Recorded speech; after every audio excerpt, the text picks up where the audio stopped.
अगर आप इस चैनल को सब्सक्राइब नहीं किए हैं तो प्लीज़ सब्सक्राइब जरूर करें और बेल बटन घंटी को दबाना ना भूलें। नमस्कार दोस्तों, आज हम बात करने जा रहे हैं CRT टीवी की जो मार्केट में यूनिवर्सल किट आती है इसके बारे में। इसकी पावर सप्लाई अगर ख़राब हो जाती है तो इसको हम कैसे रिपेयर करेंगे, इसके बारे में हम आज समझेंगे। स्टेप बाय स्टेप इसको कैसे टेस्ट करते हैं और इसकी फॉल्ट को कैसे सॉर्ट आउट करते हैं। दोस्तों, ये किट मार्केट में आपको बहुत आसानी से मिल जाती होगी और इस किट को रिपेयर करने में भी बहुत ही ईजी है।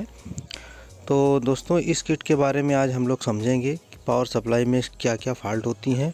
अगर पावर सप्लाई में कोई फ़ॉल्ट आती है तो इसको हम दूर कैसे करेंगे। तो दोस्तों, पूरी वीडियो हमारी देखते रहें। हमारे चैनल पर अगर आप नए हैं तो प्लीज़ हमारे चैनल को सब्सक्राइब कर लें, जिससे आपको हमारे द्वारा बनाई गई वीडियो की लेटेस्ट नोटिफिकेशन मिलती रहे। तो दोस्तों, आइए शुरू करते हैं।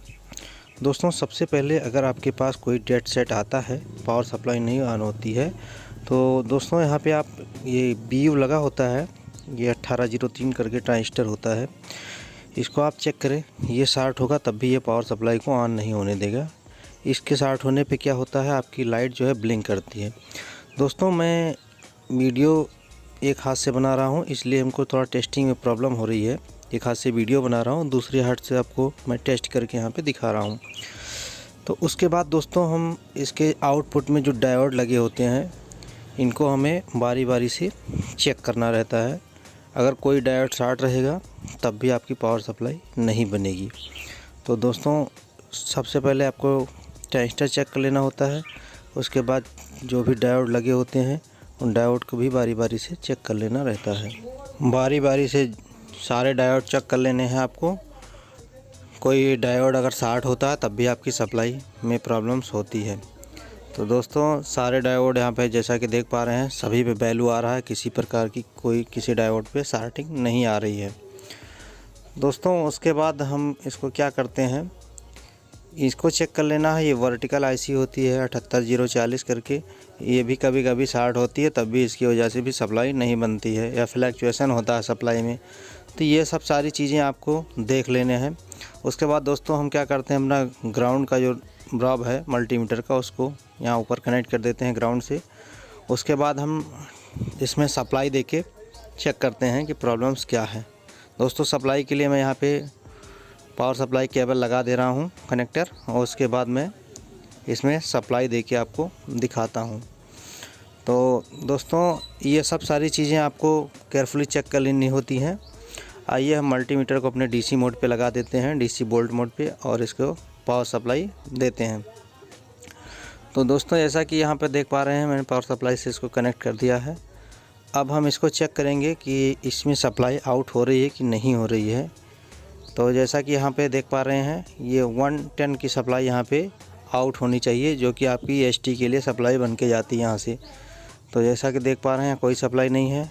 ये आपकी वर्टिकल IC की सप्लाई है, और यहाँ पे 12 वोल्ट की सप्लाई होती है दोस्तों ऑपरेट करने के लिए, और ये साउंड IC की सप्लाई है। तो यहाँ पे जैसा कि देख पा रहे हैं किसी प्रकार का कोई आउटपुट नहीं आ रहा है। दोस्तों, सप्लाई रिपेयर करने से पहले आपको सप्लाई में सारी शॉर्टिंग चेक कर लेनी होती हैं, या फिर उसको आप सीरीज में भी लगा के चेक कर सकते हैं। प्राइमरी सेक्शन में जो डायोड लगे होते हैं 4007, उनको भी देख सकते हैं। 207 लगे होते हैं किसी किसी में। दोस्तों, उसके बाद क्या करते हैं, ये ग्राउंड हटा के आपको यहाँ पे ग्राउंड लगा देना है, क्योंकि हम प्राइमरी सेक्शन की अब सप्लाई चेक करने जा रहे हैं। जैसा कि देख पा रहे हैं कैपेसिटर पे 290 वोल्ट की सप्लाई होती है, लगभग 300 वोल्ट के आसपास सप्लाई होती है। अब इसी कैपेसिटर से ध्यान से देखेंगे, यहाँ पे रेजिस्टेंस लगी होती है। तो इस रेजिस्टेंस के उस तरफ 290, और दूसरी तरफ यहाँ पे देख पा रहे हैं सेम सप्लाई है। पहले रेजिस्टेंस पे देखिए 290 94, उसके दूसरे सिले पे देख पा रहे हैं उतनी ही वोल्टेज आ रही है। इसका मतलब ये है कि इस रेजिस्टेंस पे लोड नहीं पड़ रहा है। इसके साथ में एक सीरीज में एक रेजिस्टेंस और लगी होती है, जो कि सप्लाई आपकी 18-19 वोल्ट की सप्लाई को इनेबल करने के लिए सप्लाई देता है। तो यहाँ पे देख पा रहे हैं कोई वोल्टेज नहीं, 0.362 करके सप्लाई आ रही है। तो दोस्तों, इसको जब यहाँ पर हमने चेक किया तो देख पा रहे हैं लोड नहीं पड़ रहा है। पहली रेजिस्टेंस पे तो सप्लाई आ रही है, लेकिन दूसरी रेजिस्टेंस का कोई लोड नहीं पड़ रहा है। नहीं तो यहाँ पे सप्लाई लगभग 160 के आसपास होनी चाहिए थी, आधी होनी चाहिए थी। तो इसका मतलब यहाँ पे डाउट है कि आपका रेजिस्टेंस ख़राब हो सकता है या ड्राई सोल्ड हो सकता है। इसको आपको चेक करना है। तो देख पा रहे हैं 290 सप्लाई जो है आपकी 290 वोल्ट की, ये आपकी एसएमपीएस में जा रही है। जो ट्रांसफार्मर लगा होता है एसएमटी आपका, उसमें जा रही है। तो दोस्तों आइए हम आपको दिखाते हैं। ये रेजिस्टेंस जो होती है 120 के की 2 रेजिस्टेंस सीरीज में यहाँ पे लगी हुई हैं 120 के की 120 किलो ओम की रेजिस्टेंस देख पा रहे हैं। तो पहली रेजिस्टेंस से मैंने जब सप्लाई चेक किया था तो यहाँ पे सप्लाई आ रही थी, और जो दूसरी रेजिस्टेंस है इस कोई लोड नहीं डाल रही थी। तो यहाँ पे दोस्तों ये रेजिस्टेंस जब मैंने चेक किया तो ये ख़राब थी, इसको मैंने यहाँ से रिमूव कर दिया है। और उसके बाद दोस्तों मैं आपको रेजिस्टेंस को चेक करके दिखाता हूँ कि रेजिस्टेंस मेरी ख़राब है या सही है। किसको अगर ऐसे होती तो चेक कैसे करेंगे। मल्टीमीटर को मैंने यहाँ पे रेजिस्टेंस मोड पे लगा दिया है ओम से। देख पा रहे हैं यहाँ पे कोई वैल्यू नहीं आ रही है, ये हमारी ख़राब वाली रेजिस्टेंस है। दोस्तों इसी तरीके से आपको रेजिस्टेंस को चेक करना होता है। अब यहाँ पे हम आपको नई रेजिस्टेंस को चेक करके दिखाते हैं। जैसा कि यहाँ पे आप देख पा रहे हैं 122 किलो ओम से यहाँ पे सप्लाई बता रहा है। ये 10% प्लस माइनस होता है। तो ये रेजिस्टेंस आपकी जो है 120 के की है। सॉरी 10% नहीं, 5% जो है होता है लगभग।